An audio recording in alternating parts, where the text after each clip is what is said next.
നമസ്കാരം. പ്രൈം ഡിബേറ്റിലേക്ക് സ്വാഗതം. മൂന്നാം തവണയും അധികാരം നിലനിർത്തുക എന്ന ലക്ഷ്യത്തോടെ CPM സംസ്ഥാനത്തുടനീളം വീടുകൾ തോറും കയറി ജനങ്ങളെ നേരിൽ കണ്ടു തുടങ്ങി. ഭരണ നേട്ടങ്ങളും വാഗ്ദാനങ്ങളും മുന്നോട്ട് വെച്ച് ജനവിശ്വാസം ഉറപ്പിക്കാനുള്ള ശ്രമമാണ് പാർട്ടി നടത്തുന്നത്. വർഗീയ സംഘടനകളെ വിമർശിക്കുന്നത് ഏതെങ്കിലും മതത്തിനെതിരല്ല, മുസ്ലിം വിരുദ്ധമാണ് ഇപ്പോൾ CPM സമീപനമെന്നത് തെറ്റിദ്ധാരണ. സ്വർണ്ണക്കൊള്ളയിലും പാർട്ടി നിലപാട് വിശദീകരിച്ചുകൊണ്ടുള്ള ഭവന സന്ദർശനങ്ങൾ. ഓരോ വീട്ടുകാരും പറയാനുള്ളത് ക്ഷമയോടെ കേൾക്കും. ഭരണം നിലനിർത്താനുള്ള അവസാന അടവ് നയം. മൂന്നാം തവണയും അധികാരത്തിൽ തുടരുക CPMന് ജീവൻ മരണ പോരാട്ടമായി മാറിയതോടെയാണ് വീടുകൾ തോറും കയറി നേരിട്ട് ജനങ്ങളെ കാണുന്നത്.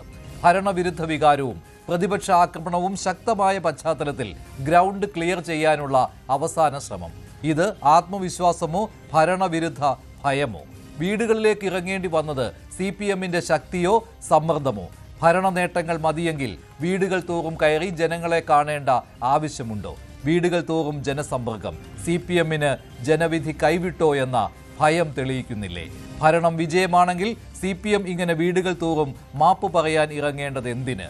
എന്തുകൊണ്ട് തോറ്റെന്ന് ജനങ്ങൾ ഇനി പറഞ്ഞു മനസ്സിലാക്കണോ? പ്രൈം ഡിബേറ്റ് ചർച്ച ചെയ്യും.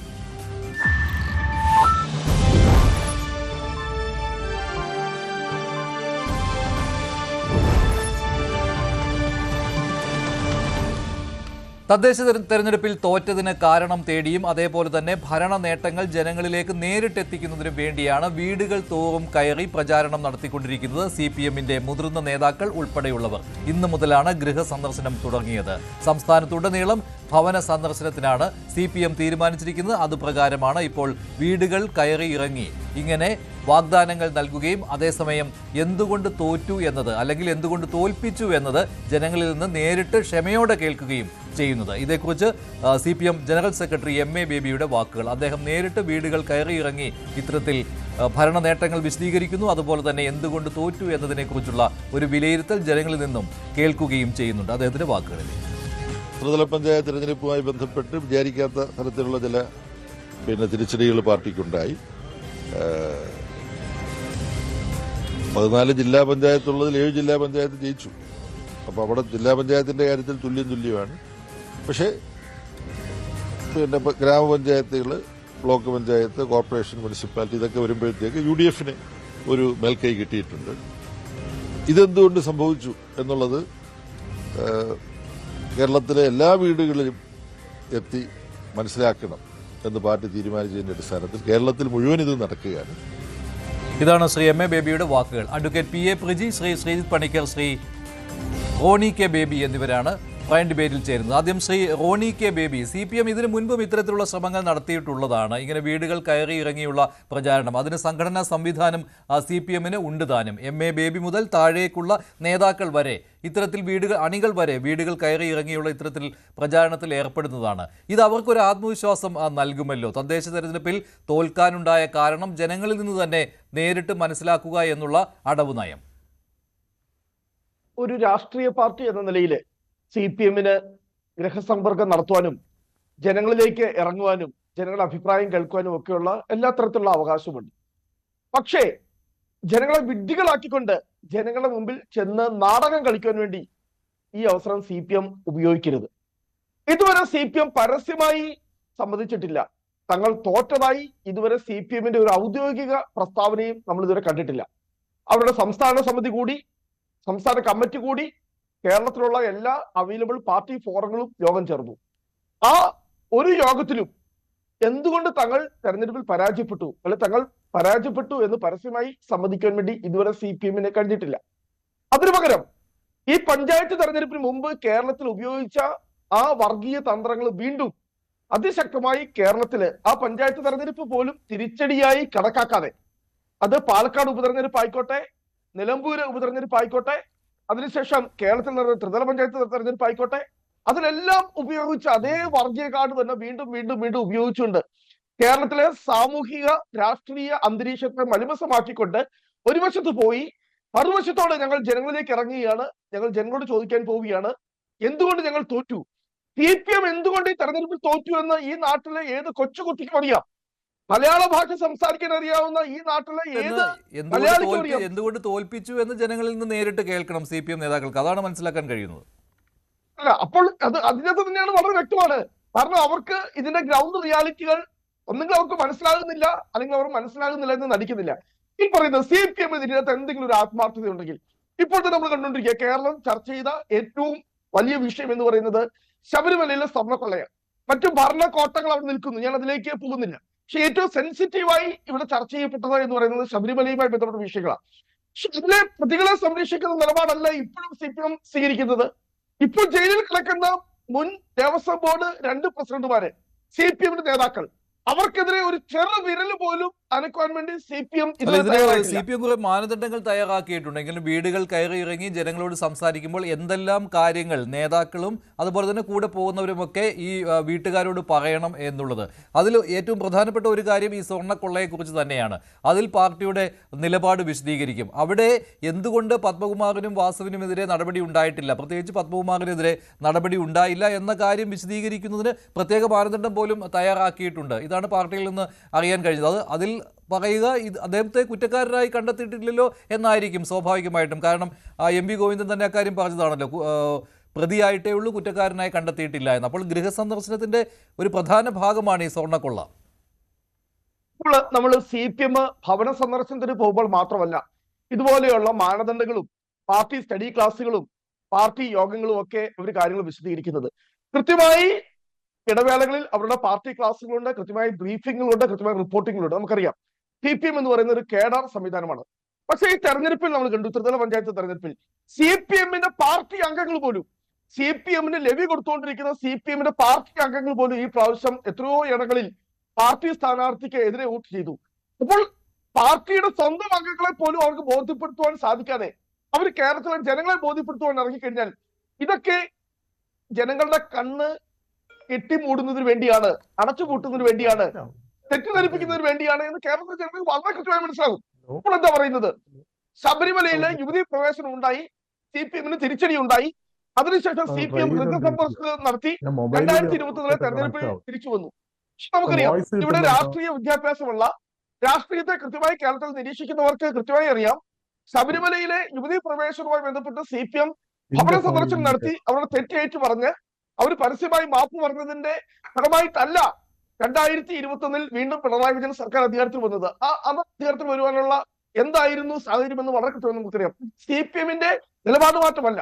പക്ഷേ എല്ലാ തവണയും ചക്ക വീണ് മൊയിൽ ചാകുമെന്ന് പറഞ്ഞതുപോലെ ഇനി ഞങ്ങൾ ഒന്നുകൂടി ഭവന സന്ദർശനത്തിന് വന്നു കഴിഞ്ഞാൽ ജനങ്ങൾ ഞങ്ങളോടെല്ലാം മാപ്പാക്കിക്കൊള്ളു. അത്രമാത്രം ജനങ്ങൾക്ക് പൊറുക്കുവാൻ കഴിയാത്ത രീതിയിലുള്ള വളരെ ഹീനമായിട്ടുള്ള കൃത്യമാണ് ഇപ്പോൾ പക്ഷേ റോണിക്ക് ബേബി, ഇതിൽ മറ്റൊരു കാര്യം എന്ന് പറയുന്നത് കോൺഗ്രസിനേക്കാൾ അല്ലെങ്കിൽ UDF മറ്റ് ഘടകകക്ഷികളേക്കാൾ സംഘടനാ സംവിധാനത്തിൽ CPM ഏറെ മുന്നിലാണ്. കോൺഗ്രസ് തദ്ദേശ ഭരണ തെരഞ്ഞെടുപ്പിൽ ജയിച്ചപ്പോഴും സംഘടനാ സംവിധാനം അത്ര ശക്തമൊന്നുമായിരുന്നില്ല, ഭരണവിരുദ്ധ വികാരമൊക്കെ സഹായമായി എന്നേ ഉള്ളൂ.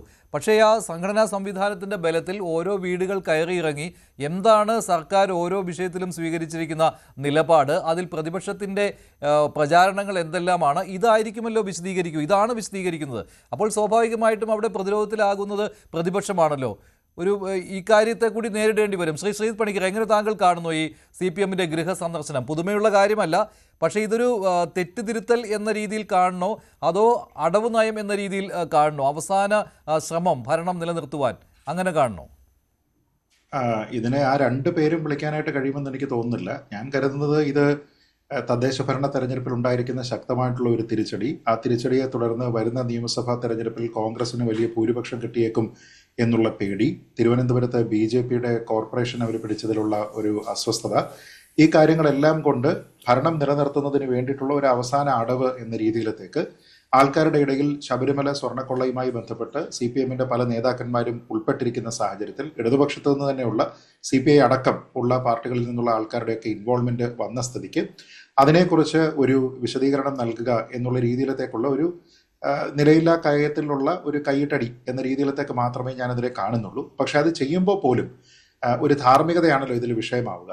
ആ ധാർമ്മികത ക്ലെയിം ചെയ്യുന്നതിന് വേണ്ടിയിട്ട് CPM എന്തെങ്കിലും തരത്തിലുള്ള ഒരു റൈറ്റ് ഇപ്പോഴും അവശേഷിക്കുന്നുണ്ടോ എന്നുള്ളതാണ് എൻ്റെ ചോദ്യം. കാരണം നമുക്കറിയാം CPM സംബന്ധിച്ചിടത്തോളം അവരുടെ അംഗങ്ങൾ, പാർട്ടി അംഗങ്ങളായിട്ടുള്ള ആൾക്കാർ ഇതിൽ ഉൾപ്പെട്ടിട്ടുണ്ട്. 3 പേരെങ്കിലും CPM അംഗങ്ങളാണ്. അത് ഒരാൾ CPI അംഗമാണ്.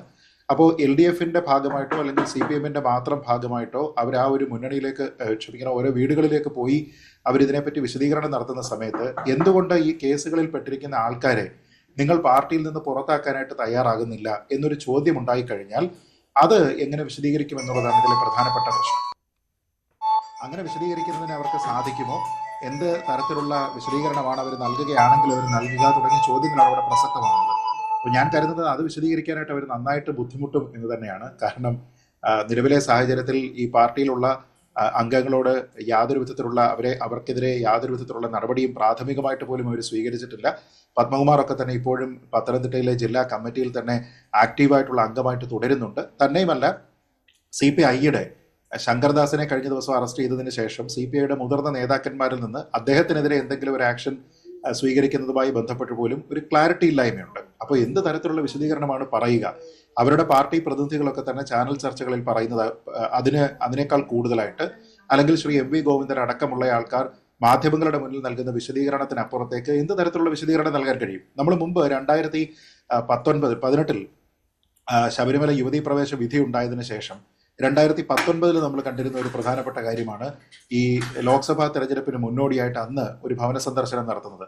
ആ സമയത്ത് ആൾക്കാരോട് ഇവര് നിരുപാധികം മാപ്പ് പറയുകയായിരുന്നു. പുറമെ അവരിപ്പോഴും സമ്മതിക്കുന്നില്ല എങ്കിലും പല വീടുകളിലും ചെന്നതിന് ശേഷം അന്ന് യുവതീ പ്രവേശം അവിടെ നടന്നത് ഒരു തെറ്റാണ് എന്ന മട്ടിൽ ഇവർ മാപ്പ് പറയുകയായിരുന്നു എന്നാണ് പല വീട്ടുകാരും ആ സമയത്ത് പറഞ്ഞിരുന്നത്. അപ്പൊ അതേപോലെയുള്ള ഒരു മാപ്പ് പറച്ചിലിന് പോലും ഇപ്പോ വേദിയില്ല, അതിനുള്ള അവസരമില്ല. കാരണം അങ്ങനെയെങ്കിൽ നിങ്ങൾ എന്തിനാണ് ഇവരെയൊക്കെ തന്നെ ടെയിന്റഡ് ആയിട്ടുള്ള ഈ പൊളിറ്റീഷ്യൻസിനെ സംരക്ഷിക്കുന്നത് എന്നുള്ള ഒരു ചോദ്യമുണ്ട്. ശബരിമല സ്വർണ്ണക്കൊള്ള മാത്രമല്ലല്ലോ ശ്രീ പണിക്കർ, ശബരിമല സ്വർണ്ണക്കൊള്ള മാത്രമല്ല, ഇതിൽ ഈ മാനദണ്ഡം തയ്യാറാക്കിയത് അതിനെക്കുറിച്ച് നമുക്ക് വിവരം കിട്ടിയിട്ടുണ്ട് എന്താണ് പറയുന്നതെന്ന്. ഇതിൽ ഈ വർഗീയ സംഘടനകൾക്കെതിരെ CPM സ്വീകരിച്ചിരിക്കുന്ന നിലപാട് അത് തെറ്റിദ്ധാരണ ഉണ്ടാക്കിയിട്ടുണ്ട് എന്ന രീതിയിലുള്ള കാര്യങ്ങൾ വരുന്നുണ്ടല്ലോ. അത് പ്രതിപക്ഷ പ്രചാരണം മറ്റൊരു രീതിയിലാണ്. ഇവിടെ ഇപ്പോൾ ജമാഅത്തെ ഇസ്ലാമി വിഷയത്തിൽ തന്നെ അത് ഈ വർഗീയമായി പ്രവർത്തിക്കുന്ന സംഘടനകളെ വിമർശിക്കുന്നത് ഒരു മതത്തെ ആകമാനം വിമർശിക്കുന്ന രീതിയിലാണ് എന്ന് പറഞ്ഞ് CPMനെ പ്രതിരോധത്തിലാക്കുന്നുണ്ട്. അങ്ങനെ മുസ്ലിം വിരുദ്ധരാക്കുന്നുണ്ട് CPMനെ. ആ രീതിയിലാണല്ലോ, ഒരു വലിയ വിലയിരുത്തലാണല്ലോ. തദ്ദേശ ഭരണ തെരഞ്ഞെടുപ്പിൽ ന്യൂനപക്ഷങ്ങൾ CPMനെതിരെ ചിന്തിച്ചു, LDFനെതിരെ വോട്ട് ചെയ്തു എന്നുള്ളതായിരുന്നല്ലോ. അതിനെ മറികടക്കുന്നതിന് വലിയൊരു പ്രചാരണം ഈ ഗൃഹസന്ദർശനത്തിൽ ഉണ്ട്. അതൊരു പ്രത്യേക മാനദണ്ഡമാണ്.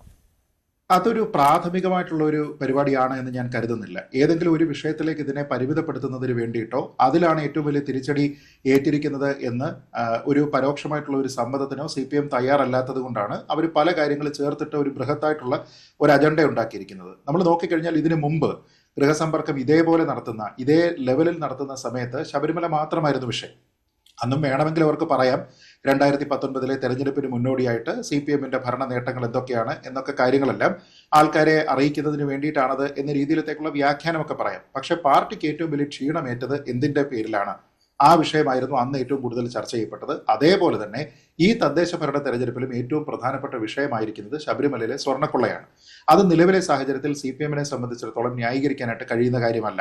അതിൽ അവർക്ക് അത്രത്തോളം ക്ഷീണമുണ്ടായിരുന്നത് കൊണ്ടാണ് ഇവിടെ ഒരു പാരഡി പാട്ടുണ്ടായിരുന്നതിനെതിരെ പോലും കേസെടുക്കുന്നതിന് വേണ്ടിയിട്ടും ആ പാട്ടിന്റെ പിന്നിൽ പ്രവർത്തിച്ചിരിക്കുന്ന ആൾക്കാരെല്ലാം മുസ്ലിങ്ങളാണ്, അതുകൊണ്ട് മതസ്പർദ്ധ പോലും അതിൽ ചാർജ് ചെയ്യുന്നതിന് വേണ്ടിയിട്ടും ഒക്കെ തന്നെ ഒരു ശ്രമമുണ്ടായത്. അതെല്ലാം തന്നെ പരാജയപ്പെട്ടു പോയത് എന്തുകൊണ്ടാണ്? ആ അജണ്ടയിലേക്ക് ഈ നാട്ടിലെ ആൾക്കാർ വീഴുന്നില്ല എന്ന് തോന്നിയത് കൊണ്ടാണ്. അന്ന് ആ പാട്ട് എഴുതുകയും അതിന് മ്യൂസിക് കൊടുക്കുകയും അത് റെക്കോർഡ് ചെയ്തിരിക്കുന്ന സ്റ്റുഡിയോയുടെ ഉടമയും പാട്ട് പാടിയ ആളും എല്ലാം മുസ്ലിങ്ങളാണെന്ന് അറിഞ്ഞുകൊണ്ട് തന്നെ ഇവരാരും തന്നെ മതസ്പർദ്ധ ഉണ്ടാക്കുന്ന ഒരു വിഷയവും ചെയ്തിട്ടില്ല. ഞങ്ങളുടെ മതത്തിനെയോ ഞങ്ങളുടെ ഈശ്വരനെയോ അവഹേളിച്ചിട്ടില്ല എന്ന് പറഞ്ഞുകൊണ്ട് ഹിന്ദു സമൂഹം അവർക്ക് വലിയ പിന്തുണ നൽകിക്കൊണ്ട് അവരുടെ പിന്നിൽ നിന്നു. അപ്പോൾ അതുകൊണ്ടാണ് അന്ന് അവർക്കത് പരാജയപ്പെട്ടത്. ഇതിനെപ്പറ്റി അവർക്ക് വിശദീകരിക്കുക എന്നുള്ളത് വലിയ ബുദ്ധിമുട്ടാണ്. ഈ മതപരമായിട്ടുള്ള ഏതെങ്കിലും ഒരു പ്രത്യേക വിഭാഗത്തിനെ അപ്പീസ് ചെയ്യുന്നതിന് വേണ്ടിയിട്ട് പ്രവർത്തിക്കുന്നതായിട്ടും ഒക്കെ ബന്ധപ്പെട്ട് പുതുതായിട്ട് വന്നിരിക്കുന്ന ആരോപണമല്ല. നമ്മളൊന്ന് ആലോചിച്ച് നോക്കിക്കഴിഞ്ഞാൽ ശ്രീ വെള്ളാപ്പള്ളി നടേശനുമായി ബന്ധപ്പെട്ട് അദ്ദേഹത്തിന്റെ പ്രസ്താവനകളുമായി ബന്ധപ്പെട്ട് എത്രയോ കാലമായിട്ട് CPM ഈ ഒരു ആക്ഷേപം നേരിടുന്നുണ്ട്. ആ ഘട്ടത്തിലൊക്കെ തന്നെ ഇവർ ഇത്തരത്തിലുള്ള ഒരു ഗൃഹസമ്പർക്കം നടത്തിയോ? ഇന്ന് തുടങ്ങിയല്ലോ. ഇപ്പൊ ഞാൻ പറയാം, മലപ്പുറം ജില്ലയുമായി ബന്ധപ്പെട്ട് പഴയ SP യുടെ കണക്ഷൻ ആണെങ്കിലും അവിടെ സ്വർണ്ണക്കടത്ത് നടത്തുന്ന കാര്യമാണെങ്കിലും മറ്റേ പാൻസിലൊക്കെ തന്നെ സ്വർണം എങ്ങനെയാണ് കൊണ്ടുപോയിരിക്കുന്നത് എന്നൊക്കെ പറഞ്ഞ് വളരെ വിശദമായിട്ട് മുഖ്യമന്ത്രി ശ്രീ പിണറായി വിജയൻ അടക്കം പത്രസമ്മേളനം നടത്തുകയും ഒക്കെ ചെയ്തിരുന്ന സമയത്ത് അദ്ദേഹം എന്തായിരുന്നു എന്ന് പറയാനായിട്ട് ശ്രമിച്ചത്? ഈ ജില്ല കേന്ദ്രീകരിച്ച് ഈ രീതിയിലത്തേക്കുള്ള ഒരു പരിപാടി അവിടെ നടക്കുന്നുണ്ട് എന്ന് പറയുന്നതിന് വേണ്ടിയിട്ടാണ് ശ്രമിച്ചത്. അന്ന് പരക്കെ വിവിധ രാഷ്ട്രീയ പ്രസ്ഥാനങ്ങളിൽ നിന്നുണ്ടായിരുന്ന വിമർശനം എന്ന് പറയുന്നത് ഇത് ഒരു ജില്ലയിലുള്ള ഒരു മതവിഭാഗത്തിലുള്ള ആൾക്കാരെ മോശമായി ചിത്രീകരിക്കുന്നതിന് വേണ്ടിയിട്ട് മാത്രമേ ഉപകരിക്കൂ എന്നാണ്. എന്നിട്ട് ഈ തദ്ദേശ ഭരണ തെരഞ്ഞെടുപ്പ് നടക്കുന്നതിന് മുമ്പ് ഇതേപോലെയുള്ള ഒരു ഗൃഹസമ്പർക്കത്തിൽ അവർ പോയോ? ശരി, ഇപ്പോൾ അഡ്വക്കേറ്റ് പി എ പ്രിജി കൂടി ചേരുകയാണ്. അഡ്വക്കേറ്റ് പി എ പ്രിജി, ഇത് തോൽക്കുമെന്ന് ഉറപ്പായപ്പോൾ ഉള്ള ഒരു അവസാന നീക്കം, ഒരു അടവ് നയം എന്ന് ഇതിനെ പറയാം, അങ്ങനെ വ്യാഖ്യാനിച്ചാൽ പോരെ ശ്രീ പ്രിജി?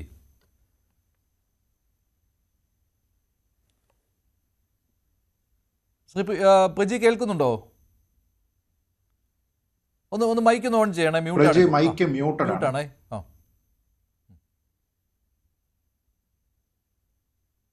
കേൾക്കുന്നില്ല.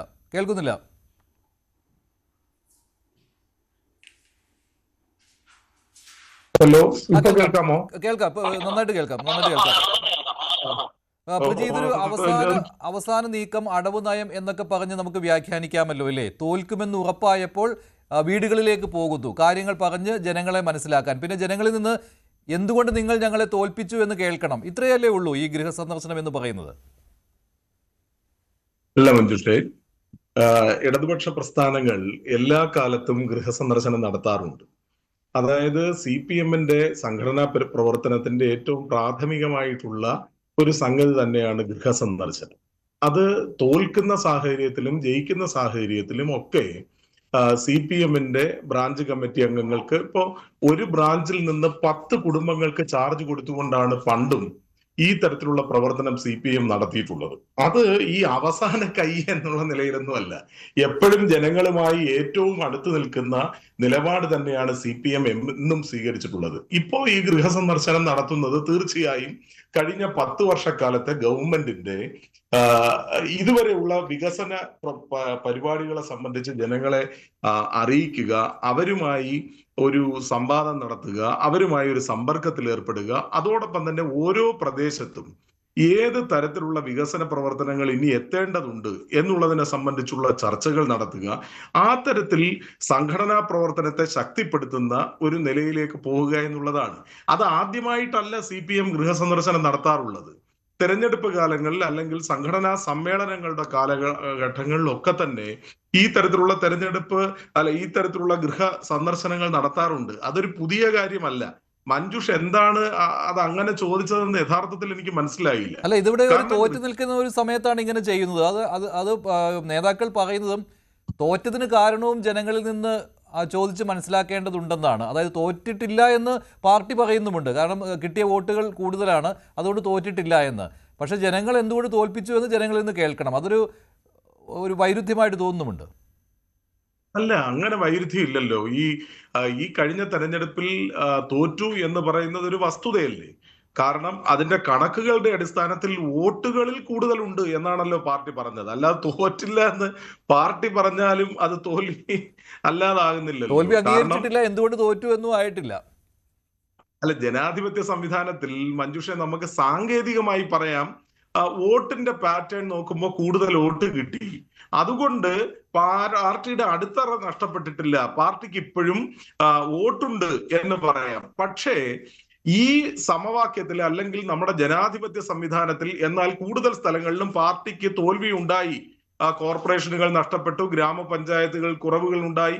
ആ തരത്തിലുള്ള കാര്യങ്ങൾ എന്തുകൊണ്ട് സംഭവിച്ചു എന്നുള്ളതിനെ സംബന്ധിച്ച് കാലാകാലങ്ങളിൽ പാർട്ടി വിലയിരുത്തുന്നതിന്റെ ഭാഗമായി ഗൃഹസന്ദർശനം നടത്തിയിട്ടുണ്ട്. പാർട്ടിയുടെ ഒരു വിലയിരുത്തൽ എന്ന് പറയുന്നത് ഇത് പ്രതിപക്ഷത്തിന്റെ പ്രചാരണം കൊണ്ടുണ്ടായതാണെന്നാണല്ലോ. പക്ഷെ ജനങ്ങൾ അങ്ങനെ ചിന്തിക്കുന്നുണ്ടാവില്ല. എന്തായാലും പ്രതിപക്ഷം പ്രചാരണം നടത്തി ജനങ്ങളെ കൊണ്ട് അവർ തെറ്റിദ്ധരിക്കപ്പെട്ടു എന്ന് എന്തായാലും അത് ജനങ്ങളെ കുറിച്ച് കാണുന്നത് തുല്യമാണ്.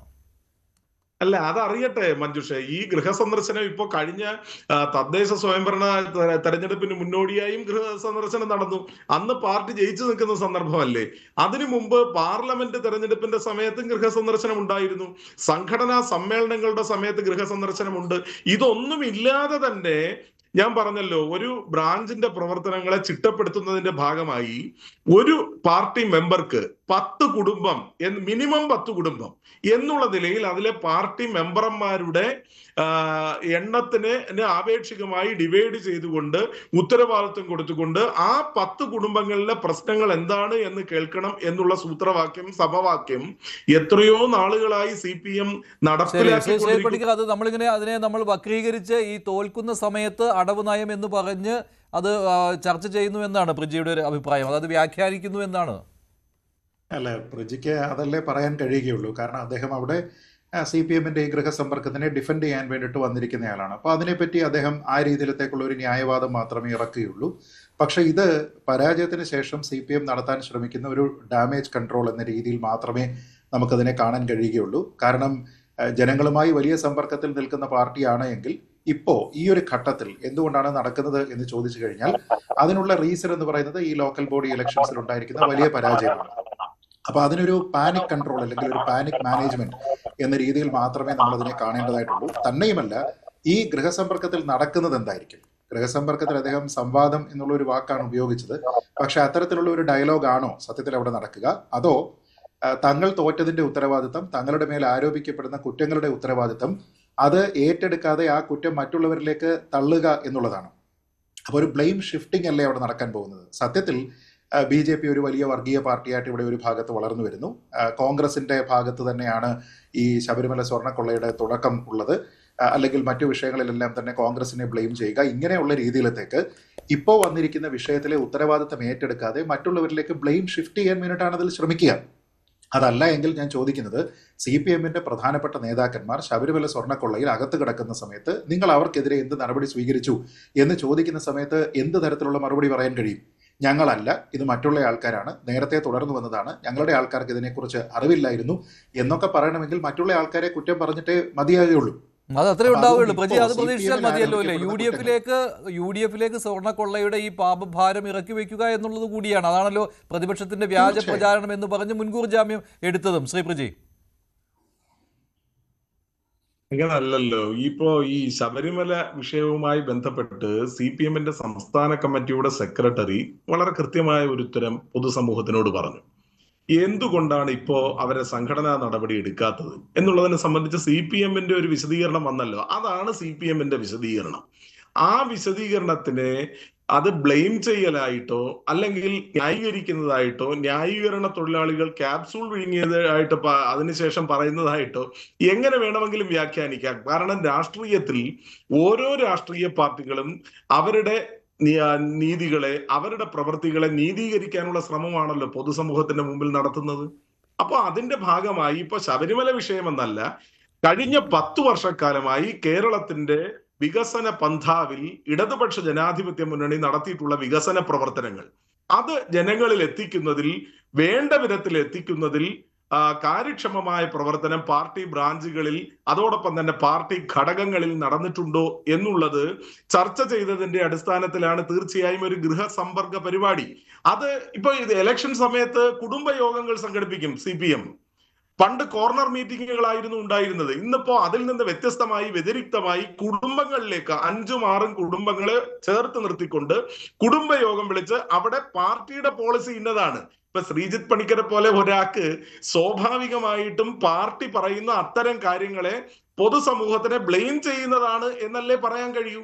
ഈ ഒരു രാഷ്ട്രീയ പാർട്ടി, അത് CPM ആകട്ടെ അല്ലെങ്കിൽ അത് കോൺഗ്രസ് ആകട്ടെ BJP ആകട്ടെ, അവര് പറയുന്ന അവരുടെ ന്യായീകരണങ്ങളിൽ ഏതാണ് കേരളത്തിലെ പൊതുസമൂഹത്തിന് ദഹിക്കുന്നത്, ന്യായീകരിക്കുന്നത് എന്നുള്ളതിനായിരിക്കുമല്ലോ വോട്ട് ചെയ്യുന്നത്. ഇപ്പോ ശബരിമല വിഷയത്തിൽ എന്തുകൊണ്ട് പത്മകുമാറിന് അല്ലെങ്കിൽ വാസുവിന് നടപടി എടുക്കുന്നില്ല എന്നുള്ളതിനെ സംബന്ധിച്ച് CPM-ന്റെ സംസ്ഥാന കമ്മിറ്റി അഭിപ്രായം CPM-ന്റെ സംസ്ഥാന കമ്മിറ്റിയുടെ സെക്രട്ടറി പറഞ്ഞു. ആ പറയുന്നതാണ് CPM-ന്റെ അഭിപ്രായം. ആ അഭിപ്രായം പൊതുജനങ്ങളിലേക്ക് പറയുമ്പോൾ അത് പൊതുജനങ്ങൾ ഏതളവോളം സ്വീകരിക്കുന്നു, അല്ലെങ്കിൽ CPM-ന്റെ സംസ്ഥാന കമ്മിറ്റിയുടെ ആ തീരുമാനങ്ങൾ പൊതുജനങ്ങളെ ബോധ്യപ്പെടുത്തുക. ഇതാണ് സംസ്ഥാന കമ്മിറ്റി ഇന്ന കാരണം കൊണ്ടാണ് ഇത് എടുക്കാത്തത് എന്ന് മാധ്യമങ്ങളിലൂടെ പറയുന്നതിനേക്കാൾ ഉപരിയായി അവരുമായ ഒരു സമ്പർക്കത്തിൽ ഏർപ്പെട്ടുകൊണ്ട് അവരുടെ സംശയങ്ങൾക്ക് മറുപടി നേരിട്ട് പറയുക എന്നുള്ള ഒരു നിലയിലേക്ക് CPM ഇറങ്ങി വരികയാണ് ജനങ്ങളുടെ ഇടയിലേക്ക്. അത് ഇന്നലെയും തുടങ്ങിയതാണ്. ശരിയാണ് ശ്രീ റോണിക്ക് ബേബി, നമ്മൾ നേരത്തെയും കണ്ടിട്ടുള്ള കാര്യം തന്നെയാണല്ലോ. ജനങ്ങളിലേക്ക് ഇറങ്ങി പ്രവർത്തിക്കുന്ന പാർട്ടിയാണ് CPM. അത് തുടരുന്നു എന്നുള്ളതേ ഉള്ളൂ. എനിക്കിവിടെ ബഹുമാനപ്പെട്ട ശ്രീ പ്രജി സംസാരിച്ചപ്പോൾ എനിക്ക് ചില സംശയങ്ങൾ എന്റെ മനസ്സിൽ വരികയുണ്ടായി. ഒരു രാഷ്ട്രീയ പാർട്ടിക്ക്, അത് ഏത് പാർട്ടിയും ആയിക്കട്ടെ, അവർക്ക് പൊതുസമൂഹത്തോട്, ജനങ്ങളോട്, സമൂഹത്തിനോട് ഒരു അക്കൗണ്ടബിലിറ്റി ഇല്ലേ? ഒരു ധാർമ്മികമായിട്ടൊരു ഉത്തരവാദിത്വമില്ലേ? സ്വന്തം പാർട്ടിയിലെ ആളുകൾ അവരെ കുറ്റക്കാരെന്ന് അല്ലെ പ്രതികളെന്ന് ഞാൻ പറയുന്നില്ല. കാരണം നിയമം ഒരാളെ അന്തിമമായി വിധിക്കോളം വരെ അയാൾ നിയമത്തിന് മുമ്പിൽ നിരപരാധിയാണ്, അതവിടെ നിൽക്കട്ടെ. പക്ഷെ ഇത്ര ഗുരുതരമായിട്ടുള്ള ആരോപണം പാർട്ടി അംഗങ്ങൾക്കെതിരെ തന്നെ ഉയരുമ്പോൾ അവർക്കെതിരെ നടപടി എടുക്കാതെ പാർട്ടി പറയുന്ന നിലപാട് പൊതുസമൂഹം സ്വീകരിച്ചോളണം എന്ന് പറയുന്ന ഒരു സ്റ്റാൻഡ്, അത് ഒരു ജനാധിപത്യ ബോധത്തോടു കൂടിയുള്ളതാണോ എന്ന് നമ്മൾ ആത്മപരിശോധന ചെയ്യണം. അവിടെയാണ് നമ്മൾ പറയുന്നത് CPM ഇപ്പോഴും തെറ്റുതിരുത്താനായിട്ട് തയ്യാറായിട്ടില്ല. ഇപ്പോഴും CPM അതിനെ ന്യായീകരിച്ചുകൊണ്ടിരിക്കുകയാണ്.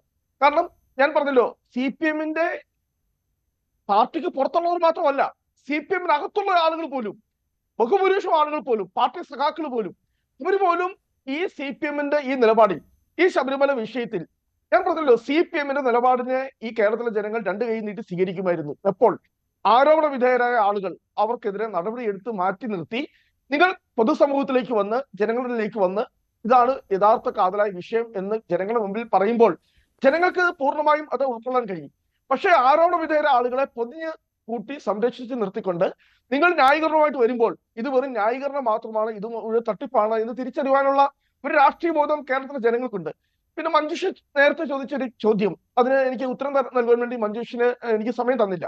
അത് മഞ്ജുഷ പറഞ്ഞത് CPM ഒരു കേഡർ പാർട്ടിയാണ്, CPM-ന് അവരുടെ ശക്തമായിട്ടുള്ള സംഘടനാ സംവിധാനത്തിലൂടെ, സാധാരണ രീതിയിലൂടെ കാര്യങ്ങളൊക്കെ ജനങ്ങളിലേക്ക് വളരെ എളുപ്പത്തിൽ എത്തിക്കുവാനായിട്ട് കഴിയും. മഞ്ജുഷ, അതൊക്കെ ഒരു 10 വർഷം മുമ്പുള്ള ഒരു കാഴ്ചപ്പാടായിരുന്നു. ഇന്ന് CPM-ന്റെ കേഡർ രീതിയും സംഘടനാ സംവിധാനവും ഒക്കെ തകർന്ന് തരിപ്പണമായിരിക്കുക. ഇന്ന് ആരാണ് യഥാർത്ഥത്തിൽ കേഡർ രീതി, ആരാണ് യഥാർത്ഥ ഇടതുപക്ഷം എന്ന് ചോദിച്ചു കഴിഞ്ഞാൽ അത് കേരളത്തിലെ കോൺഗ്രസ് തന്നെയാണ്. കേരളത്തിൽ നടന്ന ഓരോ ബൈ ഇലക്ഷൻ നോക്ക്, അല്ലെ ഇപ്പോൾ ഈ പറയുന്ന നമ്മുടെ ഈ വോട്ടർ പട്ടികയുടെ സമഗ്ര പരിഷ്കരണവുമായി ബന്ധപ്പെട്ട് നടക്കുന്ന കോൺഗ്രസിന് ഇങ്ങനെ സാധിക്കുമോ? ഈ ഗൃഹസന്ദർശനം നടത്തുക എന്നുള്ളത് കോൺഗ്രസിന് പറ്റുന്ന കാര്യമാണോ? വീടുകൾ കയറി ഇറങ്ങി ഈ കാര്യങ്ങൾ അവരെ നേരിട്ട് ബോധ്യപ്പെടുത്തുക എന്നുള്ളത് അത് ഭരണത്തിൽ ഇരിക്കുമ്പോഴും അത് സാധ്യമാകാറില്ല.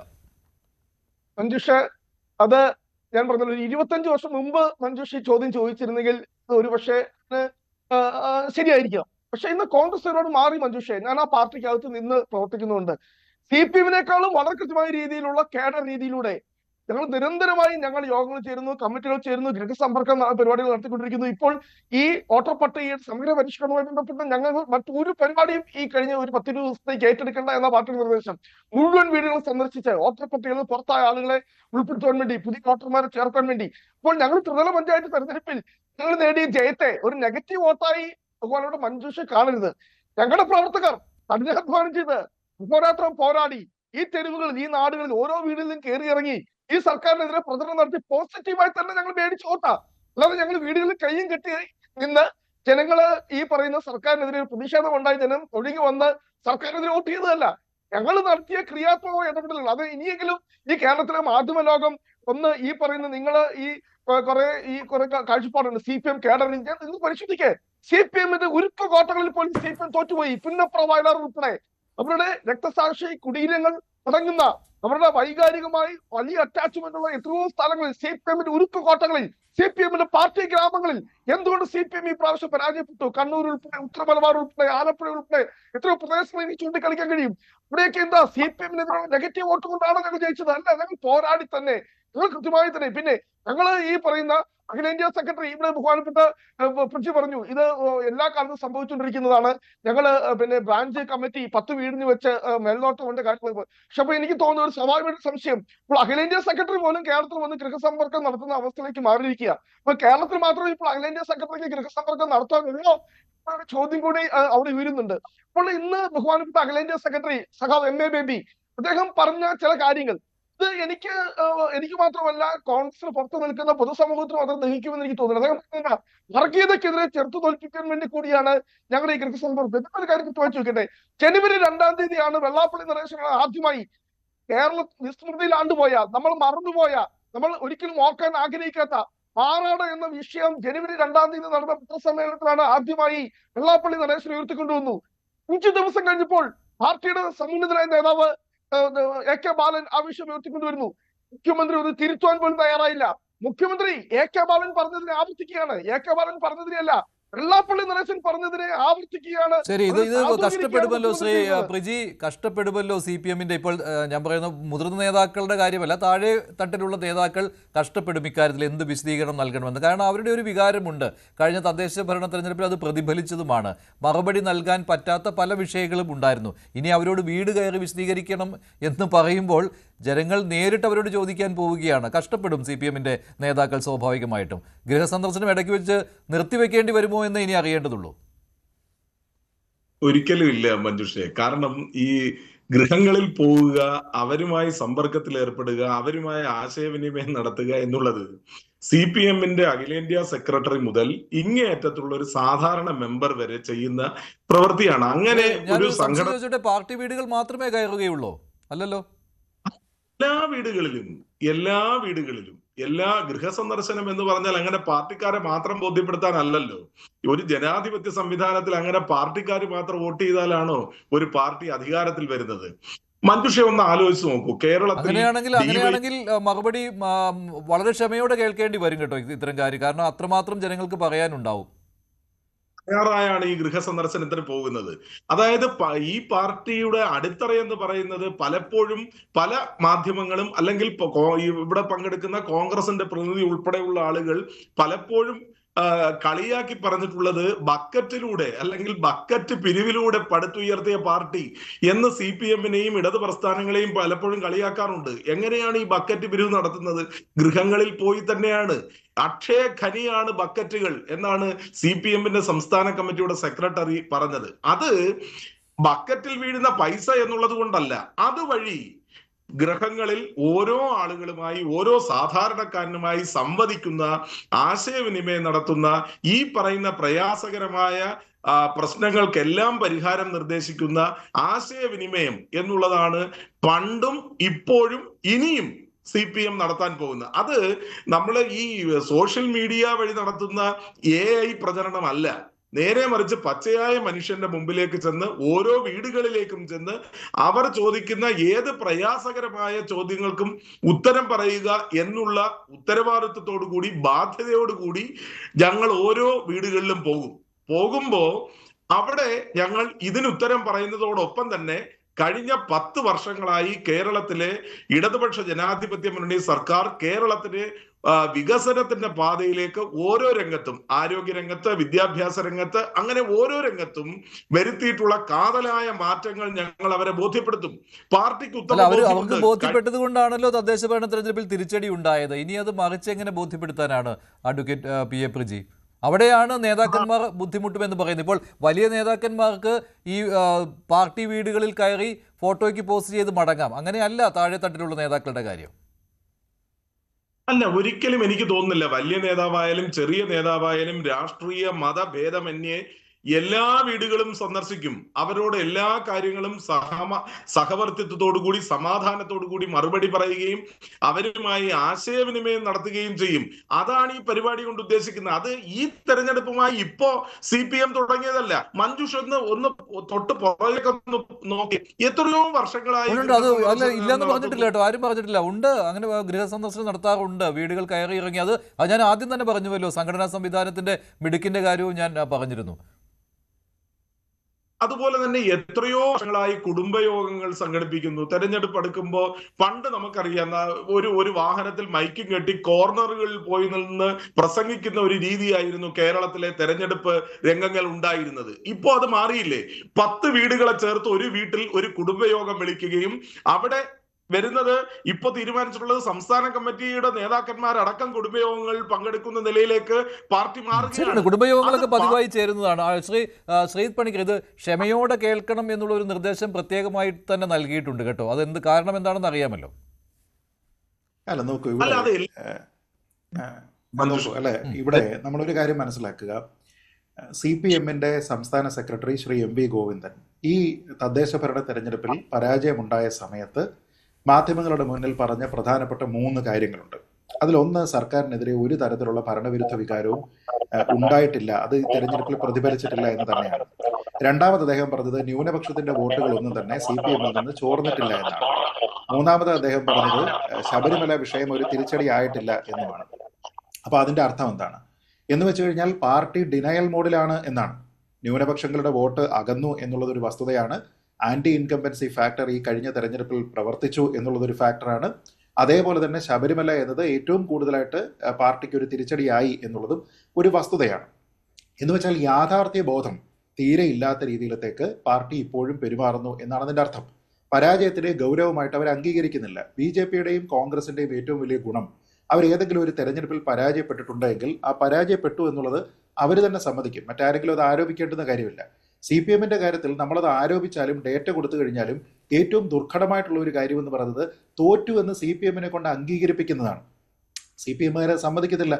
അതിന് പലതരത്തിലുള്ള ന്യായം കൊണ്ടുവരും. ഇപ്പൊ സീറ്റുകളെല്ലാം പോയതിനു ശേഷവും ഇത്രയും കനത്ത തിരിച്ചടി നേടിയതിനു ശേഷവും അപ്പൊ ശതമാനക്കണക്കെടുത്ത് വെച്ചിട്ട് പറയും, ഇതാ നോക്കൂ ശതമാനക്കണക്കിൽ ഞങ്ങൾ വർദ്ധിച്ചിട്ടേ ഉള്ളൂ എന്ന്. ശതമാനമല്ലല്ലോ തെരഞ്ഞെടുപ്പിൽ പ്രവർത്തിക്കുന്നത്. തെരഞ്ഞെടുപ്പിൽ പ്രവർത്തിക്കുന്നത് തദ്ദേശ ഭരണ തെരഞ്ഞെടുപ്പിൽ നിങ്ങൾ എത്ര സ്ഥലത്ത് അധികാരത്തിൽ വരുന്നു, എത്ര സ്ഥലത്ത് നിങ്ങൾക്ക് അവിടുത്തെ സംവിധാനം രൂപീകരിക്കാനുള്ള മെജോറിറ്റി കിട്ടി എന്നുള്ളതാണ്. അപ്പൊ അത് പരാജയപ്പെടുന്നു എന്നുള്ളത് മനസ്സിലാക്കിയതിനു ശേഷം അത് പറയുക. ഒരു ഫുട്ബോൾ മത്സരം 1-0 തോറ്റാലും 5-1 തോറ്റാലും ഞങ്ങൾക്കായിരുന്നു 60% ബോൾ പൊസഷൻ എന്ന് പറഞ്ഞുകൊണ്ട് വല്ല കാര്യമുണ്ടോ? ഒന്നുമില്ല. അപ്പൊ ഇവിടുത്തെ പ്രധാനപ്പെട്ട പ്രശ്നം ജനങ്ങളുടെ തീരുമാനത്തിനെ ഇവർ അംഗീകരിക്കുന്നുണ്ടോ ഇല്ലയോ എന്നുള്ളതാണ്. ഒരു ചെറിയ ഉദാഹരണം പറയാം, വളരെ ചെറിയൊരു ഉദാഹരണം. ഈ പരാജയത്തിനെ നിങ്ങൾ ഗൗരവമായിട്ട് സ്വീകരിക്കുന്നുണ്ടോ ഇല്ലയോ എന്നുള്ളതിന്റെ ഏറ്റവും നല്ല കാര്യം, എന്തെങ്കിലും തരത്തിലുള്ള ഭരണ നേട്ടമുണ്ടെങ്കിൽ ആ നേട്ടം ആൾക്കാരിലേക്ക് എത്തിക്കുന്നതിന് ഒരു കാലഘട്ടത്തിലും CPM-ന്റെ പാർട്ടി സംവിധാനം എതിര് നിന്നിട്ടില്ല. അപ്പൊ പിന്നെ പാർട്ടിയുടെ നേട്ടങ്ങൾ ഈ ബ്രാഞ്ച് സംവിധാനത്തിൽ നിന്നോ മറ്റ് സംവിധാനങ്ങളിൽ നിന്നോ ഒക്കെ തന്നെ താഴെ തട്ടിലേക്ക് എത്തിക്കാതിരുന്നിട്ടുണ്ടോ എന്നുള്ള ഒരു ആത്മപരിശോധനയുടെ ആവശ്യം എന്താണ്? ഏറ്റവും ശക്തമായിട്ടുള്ള ഗ്രാസ് റൂട്ട്സ് ലെവൽ സംവിധാനമുള്ള ഒരു പാർട്ടിയാണിത്. ഇവിടെ വോട്ടറുടെ തീരുമാനത്തിനെ അവഹേളിക്കുന്ന തരത്തിൽ പരാജയത്തിനെ അംഗീകരിക്കാതെ CPM പ്രവർത്തിക്കുന്നു എന്നതിന്റെ ഏറ്റവും നല്ല ഉദാഹരണമാണ് ഞാൻ അല്പം മുമ്പ് ന്യൂസ് 18-ൽ തന്നെ വായിച്ച ഒരു വാർത്ത മഞ്ജുഷ്. അതിൽ പറഞ്ഞത് എന്താണ്? ശ്രീ MA ബേബി തന്നെ പറയുന്നത് എന്താണ്? ആൾക്കാർക്ക് പണം കൊടുത്തിട്ട് വോട്ട് വാങ്ങിയത് കൊണ്ടാണ് BJP ജയിച്ചത് എന്ന് പറയുന്നു. അത് BJP-യും കോൺഗ്രസും ലീഗും ഒക്കെ അങ്ങനെ തന്നെയാണെന്നുള്ള അഭിപ്രായമല്ലേ ഉള്ളത്? എന്ന് വെച്ച് കഴിഞ്ഞാൽ ഇവിടെ ആൾക്കാർ, രാഷ്ട്രീയമായി ചിന്തിക്കുന്ന ആൾക്കാർ, നിങ്ങളൊക്കെ തന്നെ പ്രബുദ്ധരെന്ന് പറയുന്ന ആൾക്കാർ ഇവിടെ വിചാരിച്ചു, ഓക്കെ തിരുവനന്തപുരം കോർപ്പറേഷൻ നിങ്ങൾക്ക് കൊടുക്കണ്ട, പകരം അത് BJP-ക്ക് ഇരിക്കട്ടെ എന്നവർ തീരുമാനിക്കുന്നു. മറ്റു പല സ്ഥലങ്ങളിലും CPM ഭരിച്ചിരുന്നിടത്ത് വേണ്ട, അത് കോൺഗ്രസോ ലീഗോ ഭരിക്കട്ടെ എന്നവർ തീരുമാനിക്കുന്നു.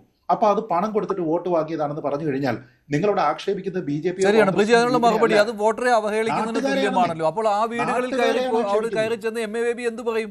എന്ത് മറുപടി നൽകും? അങ്ങനല്ലല്ലോ. ശ്രീ പ്രജി സംസാരിക്കുന്നതിന് മുമ്പ് ഒരു സെക്കൻഡ്, അതിൽ പോലും സ്ത്രീവിരുദ്ധത കാണിച്ചു എന്നുള്ളതാണ് BJP-ക്കെതിരെയുള്ള ആരോപണം. അതായത് പുരുഷ വോട്ടർമാർക്ക് കൊടുത്തിരുന്ന പൈസയെക്കാൾ കുറച്ച് പൈസയാണ് സ്ത്രീ വോട്ടർമാർക്ക് കൊടുത്തെന്നുള്ള ഒരു ആക്ഷേപം കൂടി അതിനകത്തിലുണ്ട്. ശ്രീ പ്രജി പറഞ്ഞോളൂ. അല്ല, അതെ, നമുക്ക് ഒരു തെരഞ്ഞെടുപ്പ് രാഷ്ട്രീയത്തിൽ വളരെ ബേസിക് റൂട്ടിൽ പ്രവർത്തിക്കുന്ന ആളുകൾക്ക് വളരെ കൃത്യമായി അറിഞ്ഞൂടെ പണസംബന്ധമായ കാര്യങ്ങൾ നമ്മുടെ തെരഞ്ഞെടുപ്പിൽ ഒരു ഫാക്ടറായി വരാറില്ലേ? നമ്മൾ അതിനെ കണ്ണടച്ച് ഇരുട്ടാക്കിയിട്ട് കാര്യമുണ്ട്. അത് വോട്ടർമാരെ അപമാനിക്കുന്നതാണോ? എത്രയോ സ്ഥലങ്ങളിൽ അങ്ങനെ പണസ്വാധീനം അല്ലെങ്കിൽ വർഗീയതയുടെ സ്വാധീനം, അങ്ങനെയുള്ള എന്തെല്ലാം തരത്തിലുള്ള സ്വാധീനങ്ങൾ കേരളത്തിലടക്കമുള്ള ഇന്ത്യയിലെ ഏതെല്ലാം സംസ്ഥാനങ്ങളിൽ നടക്കുന്നു. അത് വോട്ടർമാരെ അപമാനിക്കാൻ വേണ്ടി പറയുന്നതാണോ? അതൊരു വസ്തുതയല്ലേ? നമ്മൾ ആ വസ്തുതയ്ക്ക് നേരെ കണ്ണടച്ചിരുട്ടാക്കിയിട്ട് കാര്യമുണ്ടോ? CPM-ന്റെ അഭിപ്രായത്തിൽ ഈ തെരഞ്ഞെടുപ്പിൽ ആ തരത്തിൽ ഒരു വലിയ പണസ്വാധീനം ഉണ്ടായി എന്നുള്ളതാണ് CPM-ന്റെ വിലയിരുത്തൽ. ആ വിലയിരുത്തലിനെ തള്ളിക്കളയാനുള്ള സ്വാതന്ത്ര്യം ശ്രീജിത്ത് പണിക്കർ ഉൾപ്പെടെയുള്ള എല്ലാ പൊതുജനങ്ങൾക്കുമുണ്ട്. അതിനെ എതിരഭിപ്രായം പറയാനുമുള്ള ഇതുണ്ട്, നിലപാട് സ്വീകരിക്കാനുള്ള സ്വാതന്ത്ര്യവുമുണ്ട്. പക്ഷേ അതൊരു വസ്തുതയല്ലേ? കേരളത്തിലെ തെരഞ്ഞെടുപ്പിൽ അങ്ങനെ വളരെ ഗ്രാസ് റൂട്ട് ലെവലിൽ പരിശോധിക്കുമ്പോൾ പണത്തിന്റെ സ്വാധീനം തെരഞ്ഞെടുപ്പുകളിൽ പ്രതിഫലിക്കാറില്ലേ? അതൊരു വസ്തുതയല്ലേ? അത് നമ്മളുടെ നാട്ടിലെ മുഴുവൻ വോട്ടർമാരും അങ്ങനെ തെരഞ്ഞെടുപ്പിൽ പണം മേടിച്ചു എന്നാണോ അതിന്റെ അർത്ഥം? അങ്ങനല്ലല്ലോ അതിന്റെ അർത്ഥം. ഒരു വലിയ വിഭാഗം പണം വാങ്ങുകയും അതിന്റെ അടിസ്ഥാനത്തിൽ വോട്ടുകൾ മാറ്റി ചെയ്യുകയും ചെയ്യുന്ന സാഹചര്യവും രീതികളും എവിടെല്ലാം ഉണ്ടാകുന്നു. പക്ഷെ അങ്ങനെ എവിടെയെല്ലാം ഉണ്ട് എന്ന് അദ്ദേഹം പറഞ്ഞിട്ടില്ല. അദ്ദേഹം കാർഡടിച്ചാണ് പറഞ്ഞത്. ഇതെല്ലാം അദ്ദേഹം അങ്ങനെ പറഞ്ഞിട്ടില്ല. തിരുവനന്തപുരം കോർപ്പറേഷനെ പ്രത്യേകം എടുത്തു പറഞ്ഞു എന്നുള്ളതാണ്. അതെന്താണ്, തിരുവനന്തപുരം കോർപ്പറേഷനിലെ ജനങ്ങൾ മാത്രം ഇങ്ങനെ കാശ് മേടിച്ച് വോട്ട് ചെയ്യുന്നവരാണോ? അല്ല മഞ്ജുഷേ, അങ്ങനെയുള്ള പണസ്വാധീനം ഉള്ളത് കൊണ്ടാണല്ലോ നീലപ്പെട്ടി വിവാദം ഉണ്ടായില്ലേ? ഒന്ന് ആലോചിച്ച് നോക്കൂ. അതൊക്കെ ശരി, പക്ഷെ അതല്ല, അതൊക്കെ ശരിയാണ്. പക്ഷെ അദ്ദേഹം അങ്ങനെയല്ല, അദ്ദേഹം സ്പെസിഫിക് ആയിട്ട് പറയുകയാണ്. മഞ്ജുഷെ, തെരഞ്ഞെടുപ്പ് അടുക്കുമ്പോ എന്തുകൊണ്ടാണ് നമ്മുടെ നാട്ടിൽ വരുന്ന എല്ലാ വാഹനങ്ങളും പരിശോധിക്കപ്പെടുന്നത്? എന്തിനു വേണ്ടിയാണ്? അതിന് ഒരു പണസ്വാധീനം ഉണ്ടാകാതിരിക്കാൻ വേണ്ടിയിട്ടുള്ള മുൻകരുതലുകൾ സ്വീകരിക്കുന്നത്. BJPയുടെ സുരേന്ദ്രൻ ഏത് കേസിലാണ് പ്രതിയായത്? ഒന്ന് ആലോചിച്ച് നോക്കൂ. സുരേന്ദ്രൻ കൊണ്ടുവന്ന പണം, അല്ലെങ്കിൽ സുരേന്ദ്രന്റെ കേസുമായി ആരോപിക്കപ്പെടുന്ന പണം ഉപയോഗിക്കാൻ ഉദ്ദേശിച്ചിരുന്ന എന്തിനാണ്? ഇതെല്ലാം വസ്തുതകളല്ലേ? ആ വസ്തുതകൾക്ക് നേരെ നമ്മൾ കണ്ണടച്ച് നിന്നുകൊണ്ട് ഇങ്ങനൊരു സംവിധാനമേ കേരളത്തിലില്ല, അങ്ങനൊരു പണസ്വാധീനമേ ഇല്ല. അങ്ങനെയല്ല, അല്ല, ബേബി പറഞ്ഞതിനെ ആ രീതിയിൽ കാണണ്ട. ശ്രീജിത്ത്, അതാണ് പ്രജിയുടെ വാദം. ശ്രീജിത്ത്, അല്ല നോക്കൂ, അദ്ദേഹം പറഞ്ഞത് ഇങ്ങനെ പണം കൊടുക്കുന്നുണ്ട്, നോർത്ത് ഇന്ത്യയിലുണ്ട്, കേരളത്തിലുണ്ട് എന്നൊക്കെ പറയുമ്പോൾ അങ്ങനെ ആരെങ്കിലും പണം കൊടുത്തിട്ടുണ്ടെങ്കിൽ ഉത്തരവാദിത്തപ്പെട്ട രാഷ്ട്രീയ പാർട്ടിയുടെ ദേശീയ നേതാവ് അതുമായി ബന്ധപ്പെട്ട തെളിവ് കാണിക്കണം. തെളിവ് കാണിക്കാതെ കേവല ആരോപണമായിട്ട് മാത്രമാണത് പറയുന്നത് എങ്കിൽ അവിടെ ആക്ഷേപിക്കപ്പെടുന്നത് ആ രാഷ്ട്രീയ പാർട്ടികളല്ല, മറിച്ച് അവരിൽ നിന്ന് വോട്ട് സ്വീകരിച്ചതിന് ശേഷം, പണം സ്വീകരിച്ചതിന് ശേഷം അവർക്ക് വോട്ട് കൊടുത്ത് അവരെ ജയിപ്പിച്ചിരിക്കുന്ന വോട്ടർമാരാണ്. ആ വോട്ടർമാരെയാണ് നിങ്ങൾ ആക്ഷേപിക്കുന്നത്. ഇപ്പൊ തിരുവനന്തപുരം കോർപ്പറേഷനിൽ നമുക്കറിയാമല്ലോ, പൊടുന്നനെ പൊട്ടി വളർന്നതല്ല BJP. കഴിഞ്ഞ 2 തെരഞ്ഞെടുപ്പുകളിലായിട്ട് അവർക്ക് ഏതാണ്ട് 35 സീറ്റുകളായിട്ട് കൺസിസ്റ്റന്റ് ആയിട്ട് കിട്ടുന്നു. ഇത്തവണ അത് 50ലേക്ക് അവർ വരുന്നു. അത് കൂടുതൽ ആൾക്കാർ പ്രതീക്ഷിച്ചതായിട്ടുള്ള ഒരു ചേഞ്ചാണ് ഇത്തവണ ഇവിടെ വന്നിരിക്കുന്നത്. അപ്പൊ അങ്ങനെ ആൾക്കാർക്ക് വളരെ കൃത്യമായിട്ട് ട്രഡീഷണൽ ആയിട്ട് തന്നെ BJPക്ക് വലിയ സ്വാധീനമുള്ള ഒരു മണ്ഡലത്തിൽ ആൾക്കാർ ഇത്തവണ നിങ്ങളുടെ ഭരണസമിതിയെ മറിച്ചിട്ടു എന്നതിന്റെ പേരിൽ അവരെ എന്തിനാണ് ആക്ഷേപിക്കുന്നത്? അപ്പൊ താങ്കൾ പറഞ്ഞു അതൊരു പൊതു വസ്തുതയാണ് എന്ന് പ്രജി പറയുന്നു. നമുക്ക് എല്ലാവർക്കും അറിയാവുന്ന ഒരു പൊതു വസ്തുതയാണ്. ഞാൻ പറഞ്ഞ ആ പൊതു വസ്തുതയിൽ CPM ഉണ്ടോ? CPM ഇതേപോലെ പണം കൊടുക്കുന്നുണ്ടോ? അതോ BJP മാത്രമേ കൊടുക്കുന്നുള്ളൂ, കോൺഗ്രസ് മാത്രമേ കൊടുക്കുന്നുള്ളൂ? അപ്പൊ താങ്കൾ തന്നെ പറഞ്ഞു കെ സുരേന്ദ്രൻ ഏത് കേസിലാണ് പ്രതി എന്ന്. ശ്രീ പ്രജി, കെ സുരേന്ദ്രൻ ആ കേസിൽ പ്രതിയാണോ? സത്യത്തിൽ ആ കൊടകര കേസിൽ കെ സുരേന്ദ്രൻ പ്രതിയാണോ? പ്രതി ചേർക്കേണ്ടത് ആരാണ്? അങ്ങനെ ഒരു ആക്ഷേപം താങ്കൾക്കുണ്ടെങ്കിൽ അത് ചേർക്കേണ്ടത് ഇവിടുത്തെ ആഭ്യന്തര വകുപ്പല്ലേ? ചേർത്തിട്ടുണ്ടോ? അദ്ദേഹം അതിൽ പ്രതിയാണോ? അപ്പൊ ആഭ്യന്തര വകുപ്പ് ഭരിക്കുന്നത് മുഖ്യമന്ത്രിയാണോ അതോ കഴിവില്ലാത്ത ആൾക്കാരെങ്കിലും ആണോ? താങ്കൾക്ക് ആരോപണം ഉണ്ടായിരിക്കുകയും കെ സുരേന്ദ്രൻ പ്രതിയാകാതെ ഇരിക്കുകയും ചെയ്തു കഴിഞ്ഞാൽ അതിനർത്ഥം ആഭ്യന്തര വകുപ്പ് ഭരിക്കുന്നത് കഴിവില്ലാത്ത ആളാണെന്നല്ലേ? അങ്ങനെയല്ലേ നമ്മൾ മനസ്സിലാക്കേണ്ടത്? അങ്ങനെ ഒരു വാദം ഉണ്ടോ? താങ്കൾക്ക് അങ്ങനെ ഒരു വാദം ഉണ്ടെങ്കിൽ എന്തുകൊണ്ടാണ് ഭരിക്കുന്ന CPM ആ വാദം ഇല്ലാത്തതെന്നുള്ള ചോദ്യം എനിക്കുണ്ട്. എൻ്റെ അറിവിൽ കെ സുരേന്ദ്രൻ അതിൽ പ്രതിയല്ല കേട്ടോ. അപ്പൊ ഇതിലെ പ്രധാനപ്പെട്ട പ്രശ്നം എന്ന് പറയുന്നത് ഇതൊരു പൊതു വസ്തുതയാണ് എന്ന് പറഞ്ഞുകൊണ്ട് നമ്മൾ ആരെയെങ്കിലും അങ്ങനെ ആക്ഷേപിച്ചാൽ അവിടെ ആക്ഷേപിക്കുന്നത് ആ പാർട്ടികളല്ല ആക്ഷേപിക്കപ്പെടുന്നത്, ജനങ്ങളാണ്. നിങ്ങൾക്ക് നാളെ പോകണ്ടേ? ഞാൻ ചോദിക്കുന്നത്, തിരുവനന്തപുരത്ത് വലിയ സ്വാധീനമുള്ള ഒരു പാർട്ടിയാണ് CPM. നമുക്കറിയാമല്ലോ, ഇവിടെയുള്ള 7 അസംബ്ലി സെഗ്മെന്റുകളിൽ എനിക്ക് തോന്നുന്നു ഒരെണ്ണമോ മറ്റോ ഒഴികെ ബാക്കി 6 എണ്ണവും ജയിച്ചിരിക്കുന്ന MLA-മാരുള്ളത് CPM-നാണ്.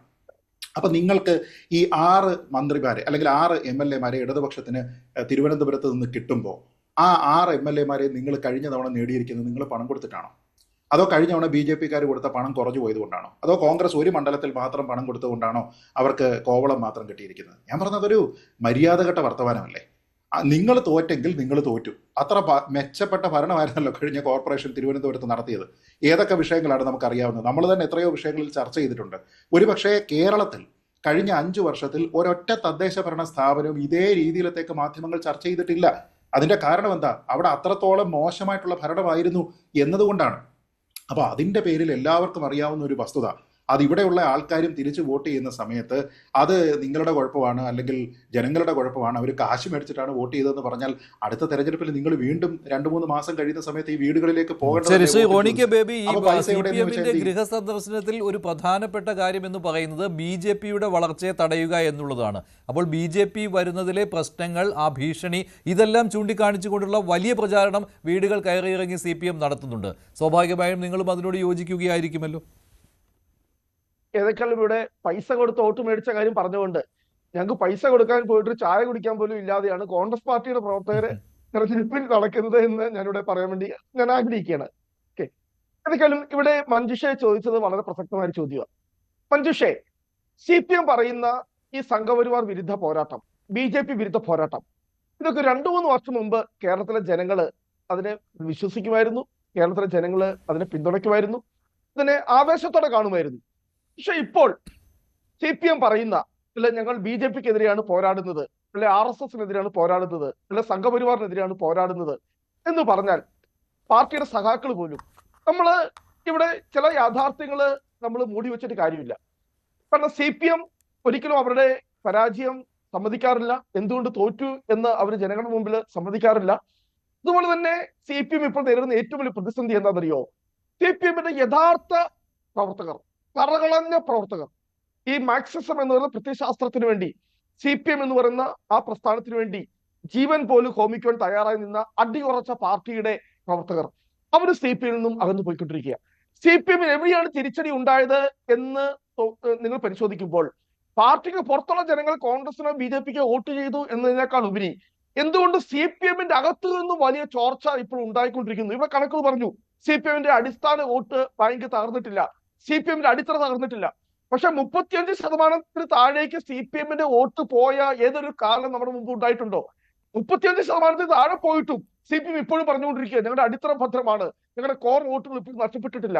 പക്ഷെ നമ്മൾ BJP വളരുന്നുണ്ടോ കോൺഗ്രസ് വളരുന്നുണ്ടോ എന്ന ചോദ്യത്തെക്കാൾ ഉപരി CPM ഒരു ചൂണ്ടുവിരൽ തിരിച്ചു വെക്കേണ്ടത് സ്വന്തം പാർട്ടിക്കകത്തേക്ക്. എന്തുകൊണ്ട് ഞങ്ങളുടെ പാർട്ടി വോട്ടുകൾ ചോർന്നുകൊണ്ടേയിരിക്കുന്നു? അതിന്റെ അടിസ്ഥാനം ഒറ്റക്കാരൻ ഞാൻ പറയാം. പാർട്ടി സെക്രട്ടറി ആയിട്ടുള്ള MV ഗോവിന്ദൻ മാഷ് തന്നെ പറഞ്ഞിട്ടുണ്ട്. അദ്ദേഹം എന്താ പറഞ്ഞറിയോ? ഭരണത്തിലേറുമ്പോൾ പാർട്ടി നടപ്പാക്കുന്നത് പാർട്ടിയുടെ പ്രത്യയശാസ്ത്രമോ നയങ്ങളോ ഒന്നും ആയിരിക്കില്ല, അതിനുവേണ്ടി അല്ല പാർട്ടി പ്രവർത്തിക്കുന്നത്. അത് തന്നെ വളരെ വ്യക്തമാണ്. വലതുപക്ഷ വ്യതിയാനം സംഭവിച്ച CPM ആണ് ഇപ്പോഴും ഇവിടെ. ഒരു കാലഘട്ടത്തിൽ നമുക്കറിയാം പിണറായി വിജയനും ഒക്കെ 4ാം ലോകവാദവും അന്ന് വിജയൻ മാഷും ഒക്കെ കൊണ്ടുവന്ന വിഷയങ്ങളുണ്ടായിരുന്നു. എന്തായിരുന്നു?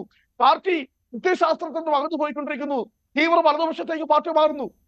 അതല്ലേ ഇപ്പോൾ സംഭവിച്ചുകൊണ്ടിരിക്കുന്നത്? നെഞ്ചൽ കൈവച്ചെന്ന് പറയാൻ കഴിയുമോ? ഇത് കമ്മ്യൂണിസ്റ്റ് പാർട്ടിയാണ്, ഇത് മാർക്സിസ്റ്റ് പ്രത്യയശാസ്ത്രത്തിൽ അടിയുറച്ചു നിൽക്കുന്ന പാർട്ടിയാണെന്ന്? പിണറായിസമല്ലേ പുതിയ പ്രത്യയശാസ്ത്രം എന്ന് കേരളത്തിലെ കമ്മ്യൂണിസ്റ്റ് പാർട്ടി രൂപപ്പെട്ടിരിക്കുകയാണ്. പിണറായിസം ഏത് വലതുപക്ഷ ശക്തികളുമായി കൂട്ടിച്ചേരുന്ന രീതിയിലേക്ക്. PM-ശ്രീ പദ്ധതി എന്ത് ന്യായീകരണം നിങ്ങൾക്ക് പറയാൻ പറ്റും? BJPക്കെതിരെ നിങ്ങൾ പോരാടുന്നു എന്ന് പറയുമ്പോൾ PM-ശ്രീ പദ്ധതിയിൽ എന്തുകൊണ്ട് ഒപ്പുവെച്ചു?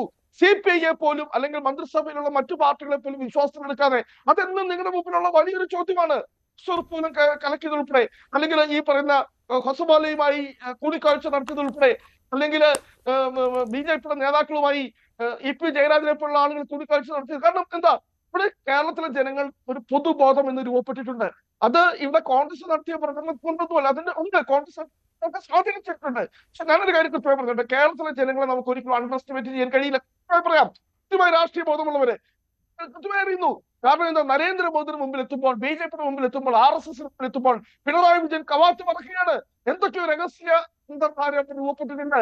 ശരി ശരി ശ്രീ പ്രജി, അങ്ങനെ ഒരു ചോദ്യം കൂടി നേരിടേണ്ടി വരുമല്ലോ സ്വാഭാവികമായിട്ടും വീടുകൾ കയറി ഇറങ്ങുമ്പോൾ. പിന്നെയുള്ളത് ഈ ജമാഅത്തെ ഇസ്ലാമി വിഷയത്തിൽ AK ബാലന്റെ പരാമർശം, അതിനുള്ള മറുപടി നൽകേണ്ടി വരും. അപ്പോൾ ഞങ്ങൾ മുസ്ലിം വിരുദ്ധരല്ല, അങ്ങനെ മുദ്ര കുത്തുന്നു ഇപ്പോൾ എന്നൊക്കെ പറഞ്ഞുള്ള ഡിഫെൻസീവ് തന്ത്രങ്ങൾ എടുക്കേണ്ടി വരും. അതൊക്കെയാണല്ലോ ഈ വീട് സന്ദർശിക്കുന്നതിന്റെ ലക്ഷ്യവും.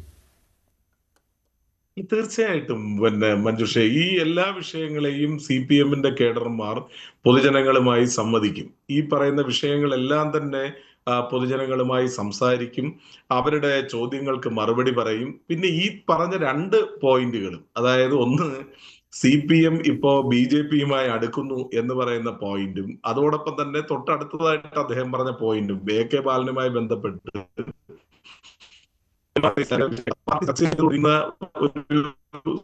ഈ 2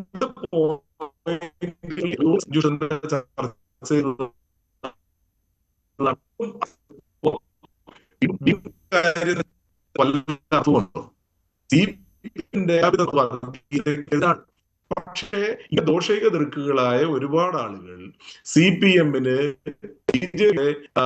എന്താ അന്തർധാരയുണ്ട് എന്ന നിലയിൽ കോൺഗ്രസിന്റെ ചില ഹാൻഡിലുകളിൽ നിന്നുള്ള പ്രചരണങ്ങൾ വളരെ ശക്തമായി വരുന്നു.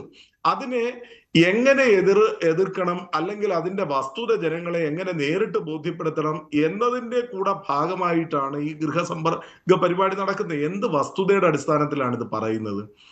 നരേന്ദ്രമോദിയെ കാണുമ്പോൾ പിണറായി വിജയൻ ബഹുമാനത്തോടെ എഴുന്നേറ്റ് നിൽക്കുന്നു. ഇത്തരത്തിലുള്ള ആരോപണങ്ങൾ എന്താണെന്ന് കാര്യകാരണ സഹിതം പൊതുജനങ്ങളുടെ മുമ്പിലേക്ക് അവരുടെ വീടുകളിലെത്തി തീർച്ചയായും CPM-ന്റെ കേഡർമാർ വിശദീകരിക്കും.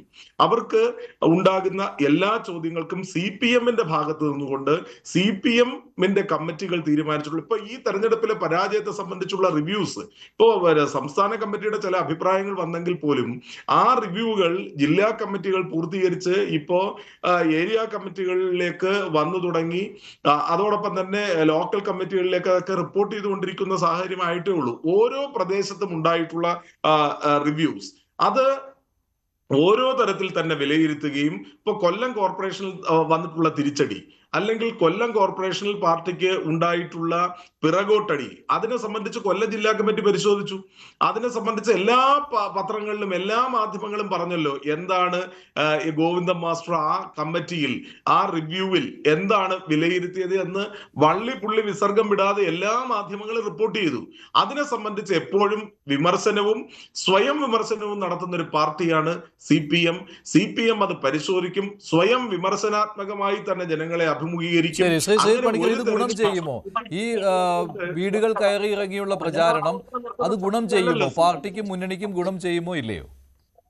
അങ്ങനെ ഗുണം ചെയ്യാനുള്ള സാധ്യത വളരെ കുറവാണ്. കാരണം ഞാനത് ഗുണം ചെയ്യില്ല എന്ന് വിശ്വസിക്കുന്നതിന്റെ കാരണം ആൾക്കാരെ സംബന്ധിച്ചിടത്തോളം വളരെ കൃത്യമായിട്ടുള്ള ഒരു തീരുമാനത്തിന്റെ അടിസ്ഥാനത്തിലാണ് വോട്ട് ചെയ്യുക. അതുകൊണ്ട് തന്നെ അവർക്ക് ഈ പറയുന്ന കാര്യങ്ങളൊക്കെ CPM-ന്റെ വിശദീകരണം, പ്രത്യേകിച്ച് വീട്ടിൽ വന്ന ഒരാൾ പറയാതെ തന്നെ CPM-ന്റെ പൊസിഷൻ എന്താണ് എന്നതിനെ കുറിച്ച് കൃത്യമായ ധാരണയുണ്ട്. പിന്നെ ഈ നേരത്തെ ശ്രീ റോണി കെ ബേബി പറഞ്ഞതുപോലെയുള്ള ചില ആരോപണങ്ങൾ അവിടെ നിലനിൽക്കുകയാണ്. അതായത് BJP-യും CPM-ഉം തമ്മിൽ പല കാര്യങ്ങളിലും അനിയൻ ബാബ ചേട്ടൻ ബാബയാണെന്നുള്ള ഒരു ആക്ഷേപം കോൺഗ്രസിന്റെ ഭാഗത്ത് നിന്ന് ദീർഘകാലമായിട്ട് ഉണ്ടായിട്ടും അതിനെ ശരിയായ രീതിയിൽ, ക്രിയാത്മകമായ രീതിയിൽ പ്രതിരോധിക്കുന്നതിന് ഇവർക്ക് ഇതുവരെ സാധിച്ചിട്ടില്ല എന്നുള്ളതൊരു വസ്തുതയല്ലേ? അത് നമ്മൾ എല്ലാവരും കണ്ടിട്ടുള്ള കാര്യമല്ലേ? ഇപ്പൊ നമുക്ക് നോക്കിയാൽ പെട്ടെന്ന് പറഞ്ഞാൽ തന്നെ ആയുഷ്മാൻ ആരോഗ്യ മന്ത്രി, ആലോചിച്ച് നോക്കൂ, അങ്ങനെ ഒരു പേര് ഞങ്ങൾ വെക്കില്ല എന്ന് പറഞ്ഞിട്ട് വലിയ മസിൽ പിടിച്ചതിന് ശേഷം അവസാനം ആരും പറയാതെ ആയുഷ്മാൻ ആരോഗ്യ മന്ത്രി എന്ന് എഴുതി വെച്ചു. PM ശ്രീ പദ്ധതി ഇതേപോലെ തന്നെ കുറെ കാലം മസിൽ പിടിച്ച് അവിടെ നിന്നു. മസിൽ പിടിച്ച് നിന്നതിന് ശേഷം അവസാനം PM ശ്രീ പദ്ധതി എഗ്രി ചെയ്യുകയും ചെയ്തു. അതിന്റെ എല്ലാ കാര്യങ്ങളും കംപ്ലൈ ചെയ്തതായിട്ട് സമ്മതിക്കുകയും ചെയ്തു. പിന്നെ പറഞ്ഞ എന്താ, ചില ഉദ്യോഗസ്ഥർ പോയി ഒപ്പിട്ടു. അങ്ങനെയൊന്നും നടക്കില്ല എന്നതിനെ കുറിച്ച് എല്ലാവർക്കും അറിയാം. യൂണിവേഴ്സിറ്റി വൈസ് ചാൻസലർമാരുടെ നിയമനത്തിൽ എന്തൊക്കെയായിരുന്നു, സിസ തോമസിനെ ഇവിടെ അടുപ്പിക്കില്ല എന്നൊക്കെ പറഞ്ഞിട്ട് നിന്നു. എന്നിട്ട് അവസാനം എന്താ സംഭവിച്ചത്? ഏറ്റവും അവസാനം വളരെ ലൈറ്റായിട്ടുള്ള ഒരു കാര്യമാണെങ്കിലും കലോത്സവ വേദിക്ക് താമര എന്നുള്ള പേര് ഒഴിവാക്കിയിട്ട് അവസാനം ആ പേര് ഇടുന്നതിന് വരെ അത് വഴങ്ങേണ്ടി വന്നിരിക്കുന്ന ഒരു സാഹചര്യമുണ്ട്. അപ്പൊ പല വിഷയങ്ങളും കേന്ദ്ര സർക്കാരുമായി ബന്ധപ്പെട്ടോ BJP-യുമായി ബന്ധപ്പെട്ടോ പല വിഷയങ്ങളും വരുന്ന സമയത്ത് എങ്ങനെയാണ് സാധാരണ CPM നിൽക്കുന്നത്? നമ്മൾ ഈ പറയുന്ന പോലെ വലിയ ലോറി വരുന്ന സമയത്ത് അതിന് മുന്നിൽ തവള മസിൽ പിടിച്ചിരിക്കുന്നത് പോലെ നിൽക്കുകയാണ്. എന്നിട്ട് അവസാനം ഈ ലോറി ഇങ്ങ് വന്നു കഴിയുമ്പോഴത്തേക്ക് ഈ തവള പോക്രോം എന്ന് പറഞ്ഞ് എടുത്ത് ചാടി ഓടുന്നത് പോലെയുള്ള അവസ്ഥയാണ് ഇവിടെ വരുന്നത്. അതല്ലേ സത്യത്തിൽ അതല്ലേ സംഭവിച്ചിരിക്കുന്നത്? അപ്പൊ ഇത് മാത്രമാണോ വിഷയം? കേന്ദ്ര സർക്കാരിന്റെ പോളിസിയുമായി ബന്ധപ്പെട്ടിട്ടോ അല്ലെങ്കിൽ ഈ നേരത്തെ പറഞ്ഞിരിക്കുന്ന പോലെ ദത്താത്രേയ ഹൊസവാളയുമായിട്ടുള്ള കൂടിക്കാഴ്ച തുടങ്ങിയ കാര്യങ്ങളുമായി ബന്ധപ്പെട്ട് CPI-ക്ക് തന്നെ വലിയ എതിരഭിപ്രായമുള്ള പോലീസ് ഉദ്യോഗസ്ഥർക്ക് ഒരു മാറ്റവും ഒരു കോട്ടവും ഇല്ലാതെ അവരവിടെ നിൽക്കുകയാണ്. ആ സന്ദർഭത്തിൽ ആ വിഷയങ്ങളെ കൃത്യമായി അഡ്രസ് ചെയ്യാതെ വന്നതിന് ശേഷം നമ്മൾ ഇങ്ങനെ പറഞ്ഞാൽ മതിയോ? നോക്കൂ, ഇവിടെ പൈസ കൊടുത്ത് ബീഹാറിൽ ആൾക്കാർ പൈസ കൊടുത്താണ് വോട്ട് മറിച്ചത്. അവിടെ 10,000 രൂപ സ്ത്രീകൾക്ക് നൽകി. അതുകൂടാതെ വോട്ടിന് നോട്ട് കൊടുത്തു. അതേപോലെ തന്നെ മോഡൽ ഇവിടെ തിരുവനന്തപുരത്ത് നടത്തി. അപ്പൊ അതുകൊണ്ടാണ് ഇവിടെ ജയിച്ചിരിക്കുന്നത്. ഇതേ മോഡൽ തന്നെ കോൺഗ്രസും ലീഗും പല സ്ഥലങ്ങളിൽ നടത്തി എന്നൊക്കെ പറഞ്ഞു കഴിഞ്ഞാൽ ആ പറയുന്നതിന്റെ അർത്ഥം എന്താണെന്നറിയാം? സ്വാഭാവികമായി ചിന്തിച്ചാൽ കേരളത്തിലെ ജനങ്ങളെല്ലാം തന്നെ ഒന്നിച്ച് CPM-ന് തന്നെ വോട്ട് ചെയ്യും. അതല്ലാതെ വേറൊരാൾക്കും വോട്ട് ചെയ്യില്ല.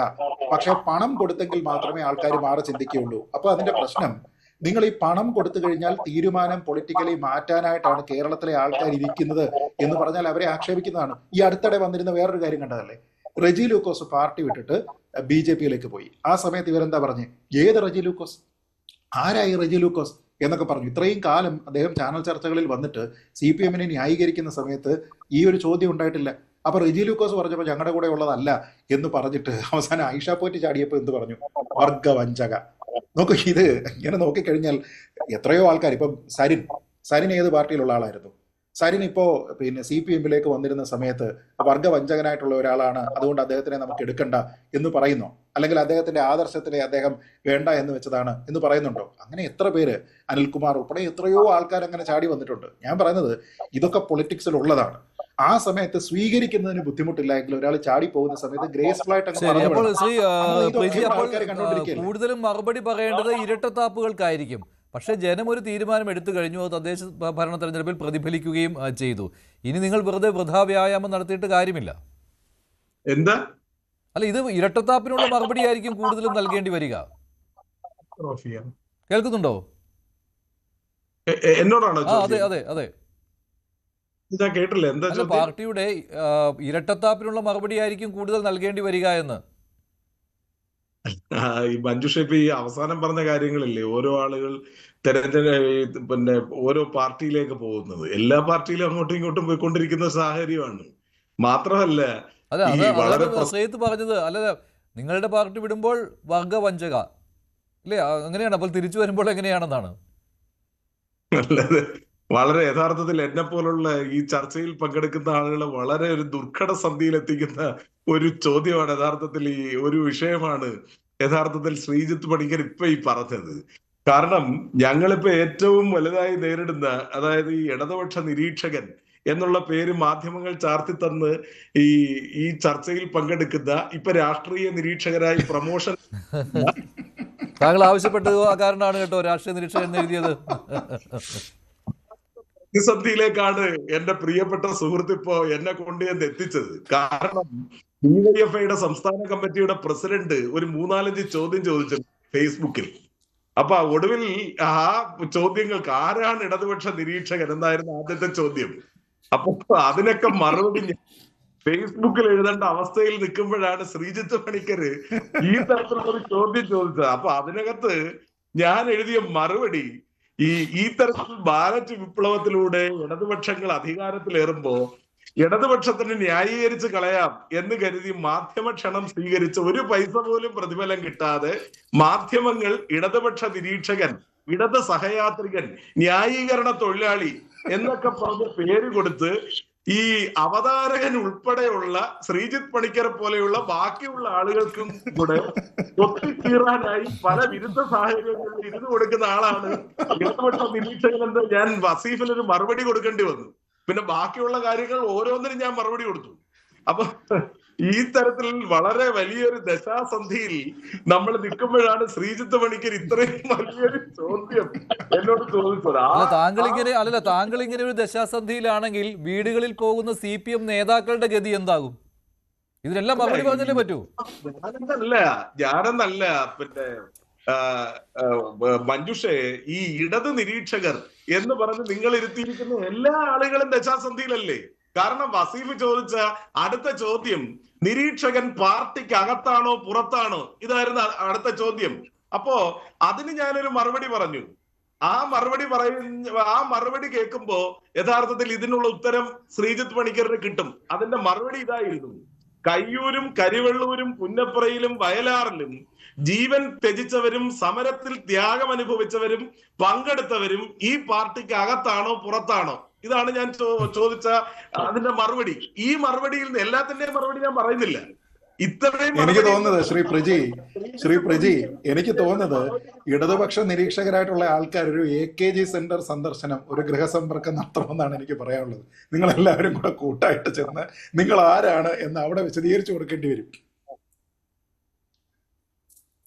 അപ്പൊ അതുകൊണ്ട് ഞാൻ ആ ഫേസ്ബുക്ക് പോസ്റ്റ് അവസാനിപ്പിച്ചത് ഇങ്ങനെയാണ്: ശ്രീജിത്തെ, പ്രതിഫലിച്ച തീരെ ഇല്ലാത്ത ഇപ്പോഴത്തെ വിപ്ലവ സിംഹങ്ങളായ Shobhana George, Shahida Kamal, P Sarin, PS Prashanth, OK Vasu, KP Anilkumar, MV Nikesh Kumar, MR Murali, Bheeman Raghu എന്നിവർക്ക് വിപ്ലവ അഭിവാദനങ്ങൾ പറഞ്ഞുകൊണ്ടാണ് ഞാൻ ആ ഫേസ്ബുക്ക് പോസ്റ്റ് അവസാനിപ്പിച്ചത്.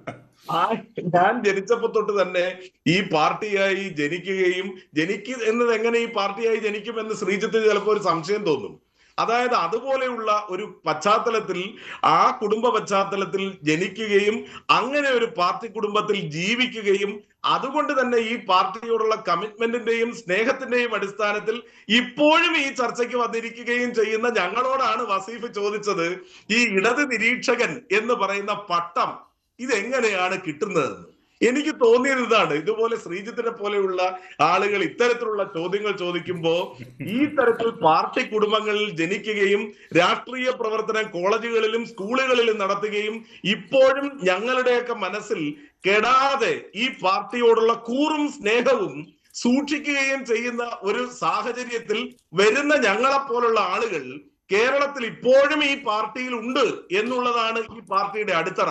ശരി, ഒരു കാര്യം കൂടി, അല്ല ഈ വസീഫ് ഇങ്ങനെ ചോദിച്ചുകൊണ്ടാണല്ലോ സ്വാഭാവികമായിട്ട്, താങ്കൾക്ക് ഇടത് നിരീക്ഷകൻ, CPM സഹയാത്രികൻ, ഇടത് സഹയാത്രികൻ എന്ന ലേബലിൽ നിന്ന് രാഷ്ട്രീയ നിരീക്ഷകനായി രൂപാന്തരം പ്രാപിക്കാനാണ് ഇനി താല്പര്യം, അല്ലേ? അതുകൊണ്ടാണല്ലോ ആ പട്ടം താങ്കൾ ഇപ്പോൾ സ്വയം ഏറ്റെടുത്തിരിക്കുന്നത്. എനിക്കൊരു പ്രമോഷൻ വേണം, അത് ഈ ഇടത് നിരീക്ഷകൻ എന്ന് ദയവായി എഴുതി കാണിക്കരുത്. കാരണം നമ്മുടെ ഈ പാർട്ടിയുടെ ഡിവൈഎഫ്ഐയുടെ സംസ്ഥാന കമ്മിറ്റിയുടെ പ്രസിഡന്റാണ് ചോദിക്കുന്നത്, നിരീക്ഷകൻ പാർട്ടിക്ക് അകത്താണോ പുറത്താണോ? റജി ലൂക്കോസ് പോയിട്ടുണ്ടെങ്കിൽ റജി ലൂക്കോസിന്റെ രാഷ്ട്രീയ പാപ്പരത്വത്തെ കുറിച്ച് ചർച്ച ചെയ്യുന്നതിന് പകരം ഇടതുപക്ഷ നിരീക്ഷകർ എന്ന് പറഞ്ഞുകൊണ്ട് ഈ പാർട്ടിയായി ജീവിക്കുകയും പാർട്ടിയായി തുടരുകയും പാർട്ടിക്ക് വേണ്ടി ഇവിടെ വന്നിരുന്ന മുഴുവൻ ആളുകളുടെയും വിമർശനങ്ങൾക്ക് വിധേയരാകുകയും ഒക്കെ ചെയ്യുന്ന പാവപ്പെട്ട ഇടത് നിരീക്ഷകരെ എന്തിനാണ് ഇങ്ങനെ അപമാനിച്ചതെന്ന് എനിക്ക് മനസ്സിലായില്ല. ശരി, അത് വസീഫാണ് അപമാനിച്ചത്. ശരി, വസീഫിനുള്ള മറുപടിയാണ് പ്രിജി ഇവിടെ നൽകിയത് ന്യൂസ് 18-ലൂടെ. നേരത്തെ അദ്ദേഹം ഫേസ്ബുക്കിൽ കാര്യങ്ങൾ വിശദീകരിച്ചതുമാണ്. നന്ദി. ചർച്ചയിൽ പങ്കെടുത്ത എല്ലാവർക്കും. ഇന്നത്തെ ചോദ്യം ഇതായിരുന്നു, CPM-ന്റെ ഗൃഹസന്ദർശനം ഗുണം ചെയ്യുമോ? ചെയ്യുമെന്ന് 22% പ്രേക്ഷകർ, ഗുണം ചെയ്യില്ല എന്ന് 75%. രണ്ടുപേർ അവസാനിക്കുന്നു. നന്ദി, നമസ്കാരം.